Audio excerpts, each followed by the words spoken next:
Hello. Today we are creating the mother of monsters from Greek mythology. Her name was Echidna.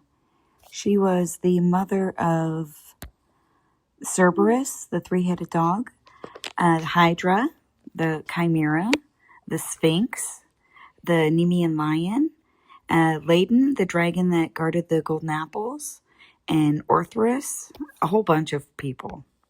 Actually. Yeah. Hello, baby doll. Hi, Mommy. So this is a part of the Secret Santa box swap collab. So as you've seen, I actually made her wings. I bought some monster clay and I sculpted wings, and then I made a mold out of them, and then I filled that mold with resin. That's right, UV resin. And then I had to pop off her head. That was pretty difficult. And getting her hair plugs out, I don't know why, but that was really, really hard. Yeah. It actually took me forever.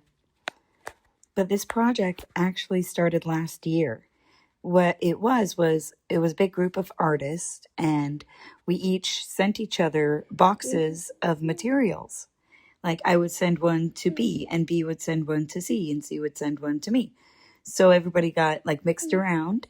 And my box came from Rainstorm Creations. And I've actually never customized a Toralei doll before, so this is my first time through with that. But I had a lot of fun figuring out how to do the wings because I wanted her to have dragon wings. Because Echidna is a snake woman, and from the waist up, she looks like a beautiful woman, and she has dragon wings, and from the waist down, she is a snake. And she lived in a deep, dark cave, and she would lure people in and eat them, presumably.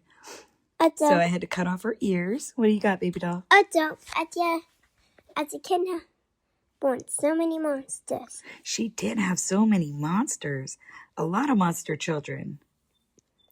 But here I am popping out the wings from the mold. I think they look pretty cool even like that. I'm probably going to use this technique again in the future. Yeah. I think they look pretty cool. How about you? Do. Okay. Here I am removing the doll's face with acetone because she's got to have a scarier face. I kind of went back and forth on whether to make her look pretty or scary because she's the mother of monsters, but she was supposed to be beautiful from the waist up, so I went with pretty. So I wanted to make her a figurine and have her posed. Here I'm doing a chest enhancement using epoxy sculpt. And as a Echidna had it's the mother of monsters, but also as she born the good dragon who got it by apples, which doing his 12 labors. Oh, that's true. Yeah. Cerberus guarded it, so yeah. Cerberus was kind of good too because he's guarding the underworld. He was making sure just anybody couldn't wander in and out. He was saving us from zombies.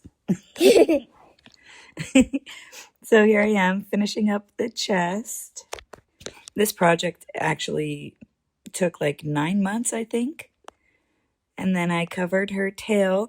I made the tail out of aluminum foil, and then I covered that with Warbler, and I covered that with epoxy sculpt just to make sure she would be very strong. And then I rerooted her hair. I went with black curly hair because I thought it would be pretty cool. It'd also make it easier for her to hide in the deep, dark cave. Because box and stuff, also, as Echidna was a mother of monsters, she was also born wife of the 100-headed man. I forgot his name. Typhon, you're right. Typhon. Very good, baby doll. I had to paint. You're welcome, sweetheart. I had to paint her skin because she was orange. Toralei is very orange. I wish she wasn't because it's kind of, I don't know, I have trouble dealing with that color. But I wanted her to have, a more natural skin color. And I wanted her to be pale because she lives in a deep, dark cave. So she's probably not going to be out in the sun a lot. Yeah, because you don't want people looking at her and finding out where she lives and hunting her. That's true. Although supposedly, one of the myths is that somebody did find her and kill her while she was asleep. But other myths don't say that. They don't say anything about her dying at all. Yeah. So I had to do a couple of layers of paint to cover up her orange, which took a while. The weather didn't help because it's been cold and damp. So, Lately. What? I said lately. Yeah, lately, yeah. And, since January when I started this. And then I went over the paint with a bit of pan pastels. And I had to drill holes in her back for her wings. I really wanted to go, I kind of went back and forth on colors. I almost made her more pale colors. But then I was like, nah, I want purple. Black and purple. I think black and purple just looks great.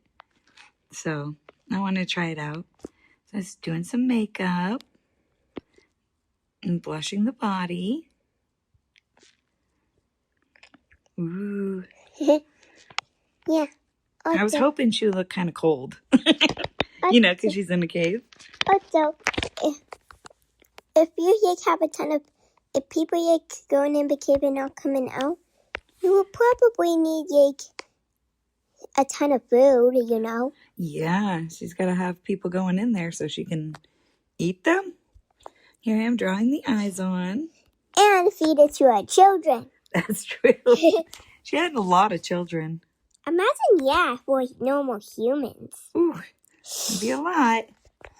Yeah. And then they're all monsters, too. I mean, it'd be kind of hard to feed Cerberus. He's got 3 heads. Yeah. Like, did they take turns eating? What's going on? I don't know. That'd be funny. Yeah.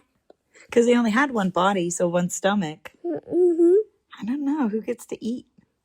I don't know. Do you all get to eat at once? And also, if you think about it, like, the Sphinx is not going to eat the same kind of things as the dragon. So she'd have to have all kinds of stuff around to feed all those children. Yeah. And a lot of different stuff. Even some fruits. And probably some stuff from the humans. Yep. I wonder if the dragon liked apples and that's why he was over there guarding the apples. Maybe he's a vegetarian dragon. That would be interesting to think about. That would be cool. Although he has 100 heads. Look. Oh, sorry, sweetie. Ooh, I painted the wings. See, they're purple and black. And she needs some glitter. I just decided to go all in on the glitter. Yeah. Make her shiny and pretty and eye-catching, so people can come in. Yeah, people want to come in and see this. Be like, what? What's going on in here? Even traders. Yeah. So she can feed all her She would have to have, an apple vendor and a meat vendor. Yeah. A lot of people involved in upkeep on those kids, huh? Oh, and then I decided, I wonder how it would work if I put glitter on her face. So here I am trying it. I was a little bit worried about this, but then it came out great. So I don't like anything with glitter on it that if you touch it, the glitter comes off on your hand and then it inevitably gets in your eye. But mine didn't. I glued it down. Here I am painting her nails. I figured I'd go red. I don't know why I went red. Probably to match the lipstick. And, give her a little color variation. Yeah. So, there she is. Little bit of touch up. Just keep adding glitter. When in doubt, add more. And, I got the glitter, so I might as well use it. And silver. Isn't that pretty? Yeah. Also, if you have a ton of kids, imagine how long There she is, all done. Also, make sure you don't get into a Echidna's cave. Bye. Bye.